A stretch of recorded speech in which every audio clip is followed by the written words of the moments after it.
In the heart of the ancient continent where the sun's golden rays spill across savanna and river, where the baobab trees stand like wise old sentinels, there was a temple older than memory itself. Its stones hewn from the bones of the earth were veiled in tangled vines and moss, its carvings worn smooth by the touch of centuries. The temple belonged to no tribe, no kingdom, no single god or goddess. It was said to be the dwelling place of she who was first, the mother of all, whose name had been forgotten by tongues, but remembered in the blood of every woman born beneath the African sky, on the edge of a village not far from the temple's shadow. A girl named Nia lived with her grandmother. Nia was slender as a reed, her skin dark and luminous. Her eyes full of questions, she moved through the world with quiet grace. But inside her a storm raged, a hunger for something she could not name. The women of her village whispered about the temple, warning young girls to keep away. They said it was a place of spirits and forbidden things, a place where the veil between worlds was thin. But Nia was drawn to the temple, as if by the pull of the moon. She felt it in her bones, in the quickening of her heart, in the dreams that visited her at night in those dreams. She wandered the temple's corridors, her footsteps echoing on ancient stone. She saw murals of women crowned with serpents and stars, their hands raised in blessing and defiance. She heard a voice low and fierce calling her by a name she did not know on the day she became a woman. Nia awoke before dawn. The village was still the air heavy with the scent of rain. She wrapped herself in a simple cloth and slipped out of her grandmother's hut, her feet bare against the earth. The path to the temple wound through tall grass and acacia trees, past the river, where crocodiles slept and fish leapt in silver arcs as she walked. The world seemed to hold its breath. The temple loomed before her half, swallowed by the jungle vines curled around its pillars. Flowers bloomed in the cracks between stones. Nia paused at the threshold, her heart pounding. She stepped inside and the air grew cool and thick, sweet with the scent of old incense, and wild jasmine light filtered through holes in the roof, painting patterns on the floor. She wandered through the temple, her fingers tracing the faded carvings, spirals and circles, the shapes of wombs and seeds, the faces of women with fierce eyes and open mouths. She felt a tingling in her skin, a warmth that spread from her belly to her fingertips. She came to the heart of the temple, where a stone altar stood beneath a shaft of sunlight. Upon the altar was a statue carved from obsidian of a woman with wide hips and full breasts, her hands resting on her belly.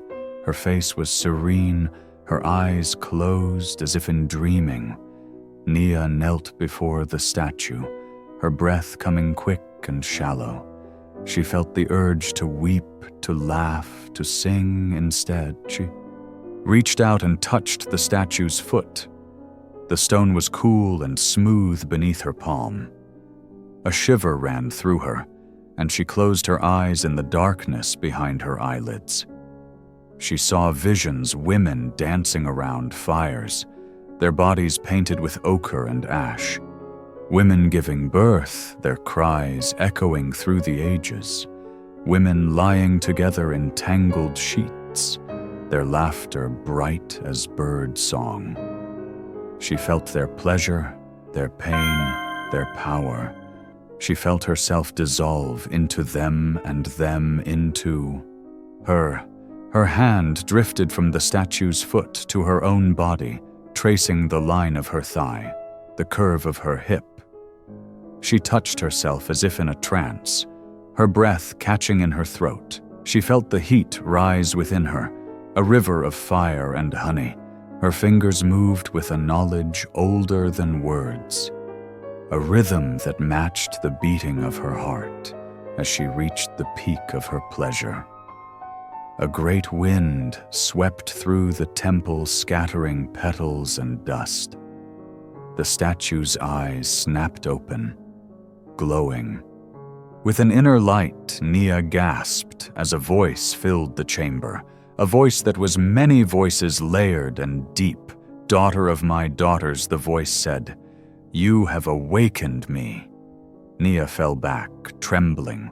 The statue shimmered, and from its surface stepped a woman, tall and dark, her hair a cascade of braids, her body strong and soft and radiant. She wore nothing but a necklace of cowrie shells and a crown of woven grass.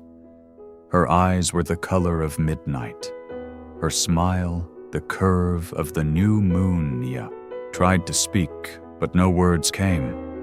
The woman knelt beside her, her hands gentle and sure. She touched Nia's cheek, and Nia felt her fear melt away. "I am the first Finn," she said. "I am the mother of mothers, the wellspring of all that is. You have called me forth with your courage, your longing, your joy. You have remembered what others have tried to forget." Nia wept, her tears falling like rain. The first woman gathered her into her arms, rocking her as a mother rocks her child. "Why have you come?" the first woman asked, her voice soft as velvet. Nia found her voice at last. I wanted to know who I am. I wanted to feel alive. I wanted to touch the power inside me. The first woman smiled. "You are all these things and more. You are the river and the stone, the seed and the fruit, the question and the answer. Your pleasure is not shameful, but sacred. Your body is not a vessel of sin, but a temple of wonder. The world has tried to make you small, to bind you in silence and fear. But you are vast, you are wild, you are divine." She pressed her forehead to Nia's, and in that moment a flood of memories surged through Nia. Memories not her own, but those of all the women who had come before her. She saw the first woman shaping clay into the first child, breathing life into dust. She saw her teaching the people to plant and harvest, to sing and dance, to love and grieve.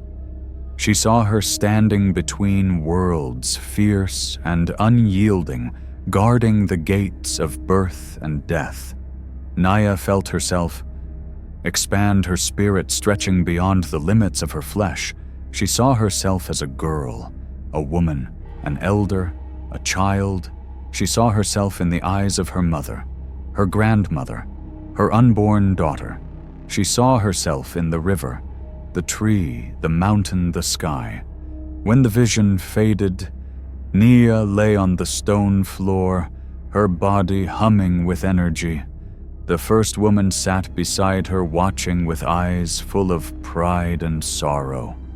"The world will not always understand you," she said. "There will be those who fear your power, who seek to control or destroy it. But you are never alone. I am with you, always.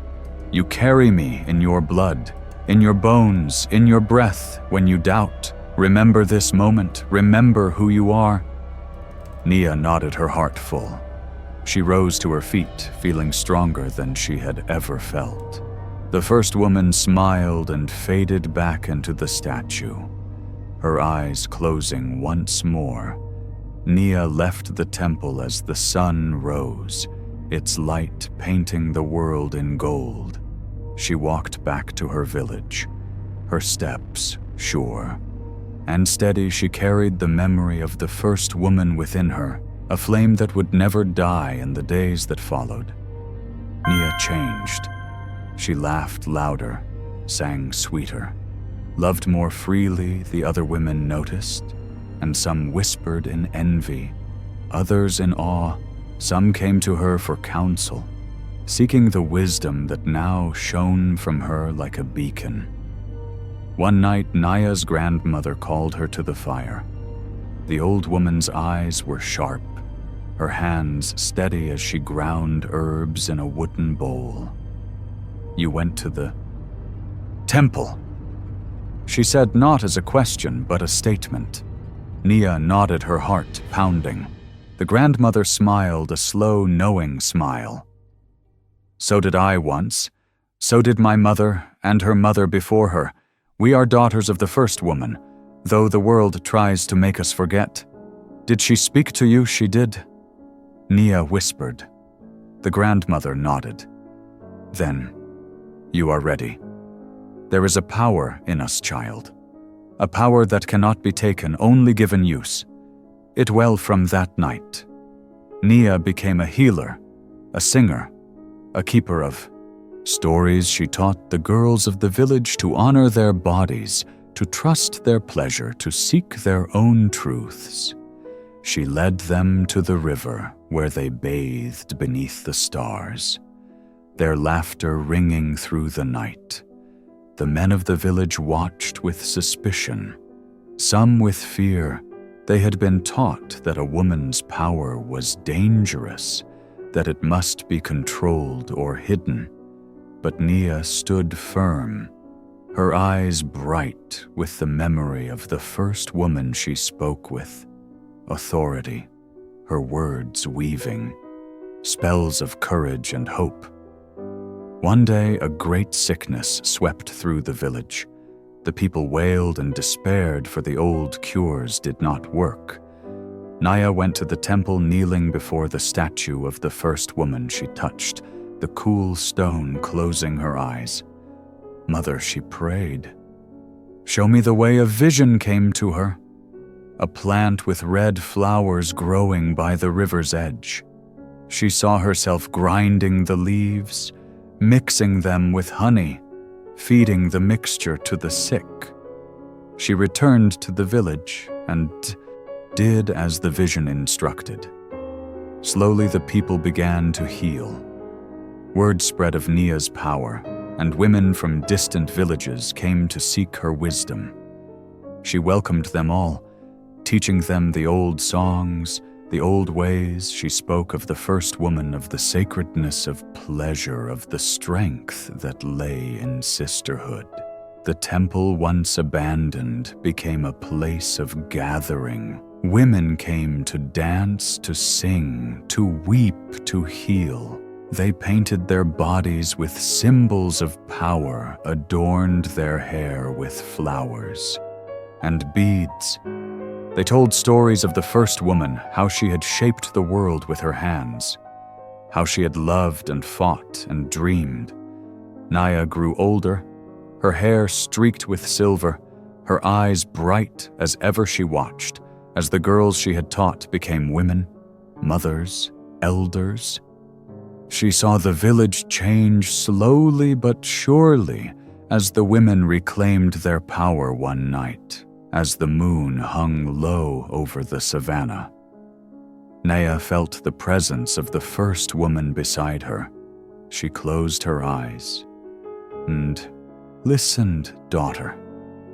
The first woman whispered, "You have done well.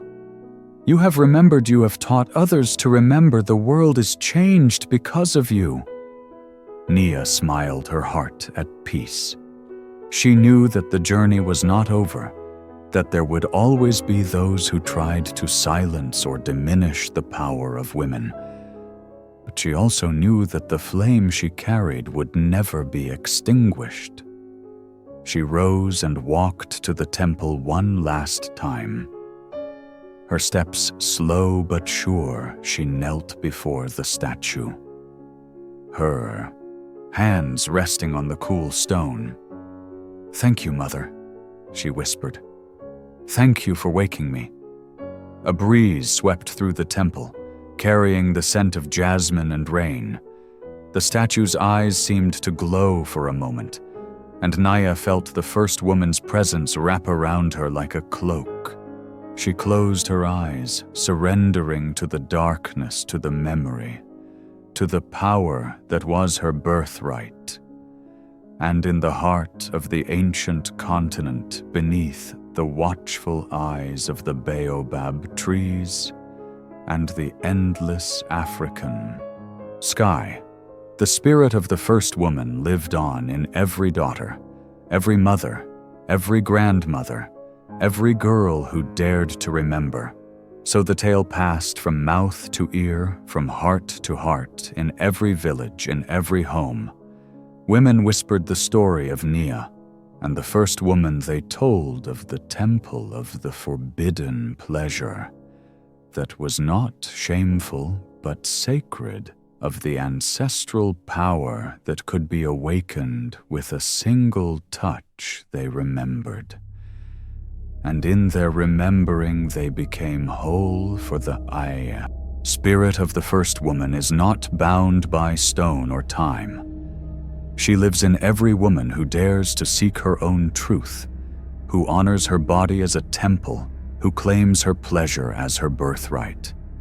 She lives in laughter and tears, in song and silence, in the fierce, unyielding love that binds mothers and daughters across the ages. And so the story continues, as old as the earth, as new as the dawn. A story of divine femininity, forbidden pleasure, and the ancestral power that can never be forgot.